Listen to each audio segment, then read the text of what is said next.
పంచవన్నెల రాజకళ్యాణి అశ్వం. పెద్ద కథ మొదటి భాగం. రచన నల్లబాటి రాఘవేంద్రరావు. కథాపఠనం మలవరపు సీతారాం కుమార్. పూర్వం కోసల దేశాన్ని వీరభట్టారకుడు అనే రాజు పరిపాలిస్తూ ఉండేవాడు. అతని ఒక్కగానొక్క కొడుకు రుద్రసింహ రాజ్యాధికారం చేపట్టే వయస్సు కలిగిన యువకుడు. ప్రస్తుతం రుద్రసింహ రాజ్యానికి దూరంగా ఉన్న అడవిలో గుర్రపు స్వారీ అలవాటు చేసుకుంటున్నాడు. గుర్రపు స్వారీలో బాగా ప్రవేశమున్న అతని మిత్రుడు గురుస్వామి రుద్రసింహకి సులువులు చెబుతూ నేర్పుతున్నాడు. అయినా ఫలితం శూన్యంగా ఉంది. యువరాజా, ఈ కళ్ళెం బిగుతుగా లాగకండి, కొంచెం సునాయాసంగా లాగితే సరిపోతుంది అంటూ ఇంకా ఏదో చెప్పబోతున్నాడు గురుస్వామి. నీకేం ఏన్నైనా చెబుతావు, ఇప్పటికీ 2 సార్లు కింద పడ్డాను కోపంగా అన్నాడు రుద్రసింహ. ముందు ఈ మంచినీళ్ళు తాగండి. ఔషధులన్నీ కలిపిన మంచినీళ్ళివి. ఇవి తాగితే కొంచెం బలం వస్తుంది. ఆ తర్వాత ప్రయత్నిస్తే విజయం సులభంగా చేకూరుతుంది అన్నాడు గురుస్వామి. ఇదిగో గురుస్వామి, నువ్వు నన్ను మభ్యపెట్టకు. నాకు బలంగానే ఉంది. గుర్రపు స్వారీకి ప్రాణమైన కుడి చేతి బొటనవేలే నాకు లేదు. ఇక ఎలా స్వారీ నేర్చుకోగలను? కొంచెం బాధపడుతూ అన్నాడు రుద్రసింహ. ఆ అనుమానమే వద్దు యువరాజా. మీరు గణిత శాస్త్రంలో, వ్యాకరణ శాస్త్రంలో, పాకశాస్త్రంలో, రత్న శాస్త్రంలో, రసాయన శాస్త్రంలో, ఇంకా అనేక శాస్త్రాల్లో చాలా గొప్ప అనుభవం సంపాదించిన ప్రవీణ్యులు. మీరు తలచుకుంటే ఏదైనా సాధించగలరు అంటూ ఉత్సాహపరిచాడు గురుమూర్తి. గురుస్వామి, అవన్నీ కాదు. రాజులకు యుద్ధశాస్త్రంలో ప్రావీణ్యం కావాలి. ముందుగా అందులో భాగమైన గుర్రపు స్వారీలో మంచి పట్టు ఉండాలి. రెండవది కత్తి పట్టడం. అది కూడా నాకు అబ్బలేదే. నేనెలాగూ రాజును కాలేను.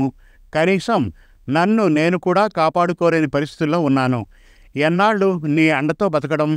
నాన్నగారు రాజవిద్యలేవి నాకు అబ్బడం లేదని నన్ను చిన్నచూపుగా చూస్తున్నారు కదా. ఏం చేయను? నా కర్మ. భగవంతుడు పుట్టుకతో నాకు ఈ బొట్నవేలు ఇవ్వకపోవడం నా పూర్వజన్మ శాప ఫలితమేమో అని నిట్టూరుస్తూ అన్నాడు రుద్రసింహ. యువరాజా, మీరు ప్రశాంత పడండి. అన్ని విషయాలు ఆకలింపు చేసుకోగల వయస్సు మీది. ముందు ఈ ప్రయత్నం మీద దృష్టి పెట్టండి. తొందరలో సింహాసనం ఎక్కవలసిన మీరే ఇప్పుడు ఇంత బాధగా మాట్లాడడం పనికిరాదు అంటూ ధైర్యపరిచాడు గురుస్వామి. యువరాజు రుద్రసింహ మరొకసారి గుర్రాన్ని ఎక్కి చాలా దూరం వెళ్ళి తన బొటనవేలు పట్టులేని కారణంగా కళ్ళెం వదిలి దబ్బున కింద పడిపోయాడు. రుద్రసింహ పైకి లేవలేకపోతున్నాడు. గురుస్వామి చాలా దూరంలో ఉన్నాడు. ఇంతలో విచిత్రంగా తన పక్కనే ఎవరో తనను చూసి నవ్వుతున్నట్లు అనిపించింది రుద్రసింహకు. ఎవరు నవ్వేది? ఆ నవ్వాపి ముందు కొంచెం సాయం చేయండి అని రుద్రసింహ ప్రాధేయంగా అడిగినా ఎవరూ ముందుకు రాలేదు. రుద్రసింహ తనంత తానుగా పైకి లేవలేకపోతున్నాడు. ఆ అపరిచిత కంఠం నవ్వు ఇంకా ఎక్కువైంది. సాయం చేయడం చేతకాకపోతే మానేయండి. కనిపించకుండా ఆ నవ్వడం దేనికి? ఇది ఏమైనా మాయా ప్రపంచమా? నువ్వేమైనా మాయా రాక్షసుడివా? కోపంగా అరిచాడు రుద్రసింహ. కాదు రుద్రసింహ, నేను మనిషిని, దేవుణ్ణి, దయ్యాన్ని, రాక్షసుణ్ణి కాదు. నేను ఓ మాయా ఉంగరాన్ని. కొన్ని కారణాల వల్ల మానవులకు నా చరిత్ర చెప్పలేను. దేవలోకం నుండి మాత్రం వచ్చి పడ్డాను. సరే, ప్రస్తుత విషయం ఏమిటి అంటే, నీ నీడ చుట్టుకొలతలోనే నేనున్నాను.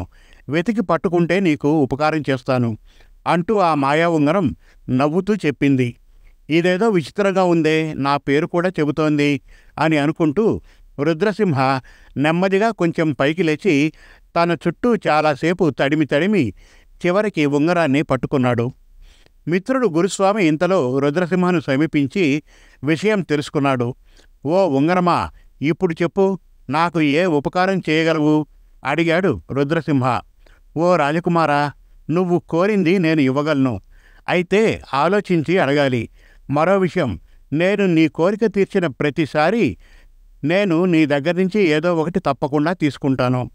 ఖచ్చితంగా 3 సార్లు మాత్రమే నేను నీకు ఉపకారం చేయగలను. సరేనా?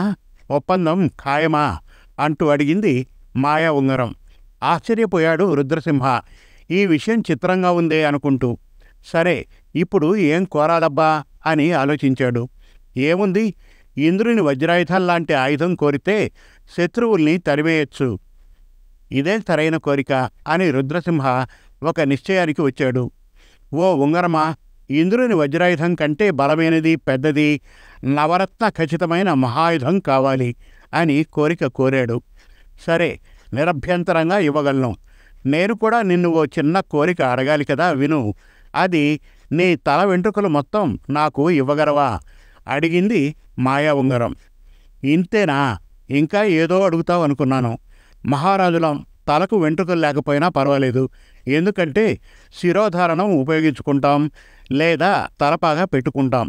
నా వెంట్రుకలు తీసుకో అంటూ తన సమ్మతిని తెలిపాడు రుద్రసింహ. అంతే, మహాయుధం ప్రత్యక్షమవడం, దాన్ని రుద్రసింహ చూడడం, వెంటనే అతని తల వెంట్రుకలన్నీ మాయమవడం జరిగిపోయాయి. మరో విషయం, రుద్రసింహ, నా మీద ఎప్పుడైనా నీకు నమ్మకం లేకపోతే నా దగ్గర నుండి తీసుకున్న బహుమతులు నాకు ఇచ్చేయి. అలాగే నీ దగ్గర నుండి తీసుకున్నవన్నీ నీకు ఇచ్చేస్తాను సుమా. ఇందులో నిన్ను నేను నష్టపెట్టేది ఏమాత్రం ఉండదు అని చెప్పి ఆ కంఠం మాయమైపోయింది. భళి భళి, ఇదేదో సరదాగా ఉందే అనుకుంటూ తనకు దొరికిన ఉంగరం ధరించి ఉంగర కంఠం ఇచ్చిన మహాయుధం కదిలించిపోయాడు. అతని తరం కాలేదు. మిత్రుని సాయంతో కూడా కదపలేకపోయాడు. అటుగా వెళ్తున్న తన రాజ్య సైనికుల్ని కొందరిని పిలిచి ఆయుధాన్ని బలవంతంగా పైకి లేపి రాజ్యానికి బయలుదేరాడు రుద్రసింహ. తండ్రికి తన గొప్పతనం చెప్పి మెప్పు పొందాలని రాజ్యం చేరి రాజభవనంలోకి మహాయుధాన్ని చేర్పించాడు. అంతలో తన మందిరం నుండి తండ్రి వీర భట్టారకుడు వచ్చాడు. నాన్నగారు, ఇదిగో నా ఘనకార్యం. ఇప్పుడు చెప్పండి, నేను యువరాజుగా సింహాసనం అధిష్ఠించడానికి పనికొస్తానా అంటూ మహాయుధం చూపిస్తూ జరిగింది మొత్తం చెప్పాడు రుద్రసింహ. రాజు నవ్వాడు. నీ అవిటితనంతో పాటు అమాయకత్వం నాకు కనిపిస్తోంది రుద్రసింహ అంటూ రాజు కొడుకుని దగ్గరకు తీసుకొని తల నిమిరాడు. అడవిలో ఇలాంటి మాయా వస్తువులు చాలా ఉంటాయి నాయనా. ముందు లాభం చూపించినా చివరికి వాటి వల్ల నష్టమే. అవును, 10 మంది సైనికులు కూడా పైకెత్తలేని ఈ మహావజ్రాయుధం నువ్వు ఎలా ఉపయోగించగలవు అంటూ అడిగాడు రాజు. కంగు తిన్నాడు రుద్రసింహ. తండ్రి వెళ్ళిపోయిన తర్వాత ఉంగర కంఠాన్ని పిలిచాడు. కంఠం తను వచ్చినట్లు చెప్పి రుద్రసింహను విషయం అడిగింది. నన్ను మోసం చేశావు. ఇంత బరువైన మహా ఆయుధంతో నేను ఎలా యుద్ధం చేసి విజయం సాధించగలను? కోపంగా ఉంగరాన్ని ప్రశ్నించాడు రుద్రసింహ. తప్పు నీదే రుద్రసింహ, ఆలోచించి అడగమన్నాను. అసలు ఈ ఆలోచన నీకు ముందే ఎందుకు రాలేదు? ఎందుకంత బలమైన ఆయుధం కోరావు అంటూ నిలదీసింది మాయా ఉంగరం. సరే, నీతో నేను పడలేను, కానీ నీ ఆయుధం నువ్వు తీసేసుకుని నా తల వెంట్రుకలన్నీ నాకు వెంటనే పెట్టేయి అన్నాడు రుద్రసింహ. సరే, అలాగే, కానీ కంగారు పడకు. అది అలా ఆపు చేసి మరో కోరిక కోరుకోవచ్చు కదా. ఇప్పుడైనా ఆలోచించి కోరుకో యువరాజా అంటూ మంచిగా చెప్పింది ఆ మాయా ఉంగరం. సరే అంటూ రుద్రసింహ చాలాసేపు ఆలోచించాడు. ఈసారి ఎట్లాగైనా ఉంగరపు ఎత్తుకు చిత్తు కాకూడదు అని నిర్ణయించుకున్నాడు. ఉంగరమా, కోరుతున్నాను.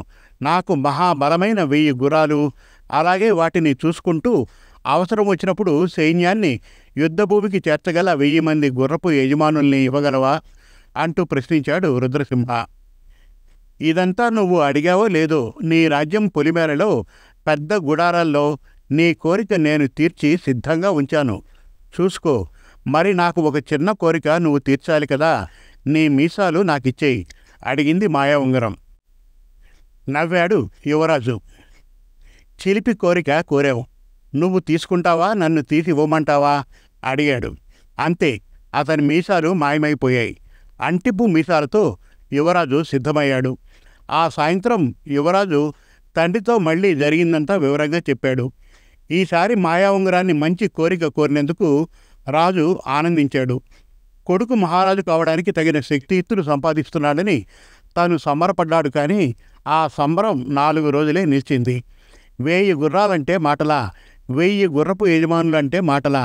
వాటి పోషణ, పైగా రాజ్యంలో ప్రశాంతత లేకుండా ఆ 1000 గుర్రాలు వాటి ఇష్టం వచ్చినట్లు పరిగెడుతున్నాయి.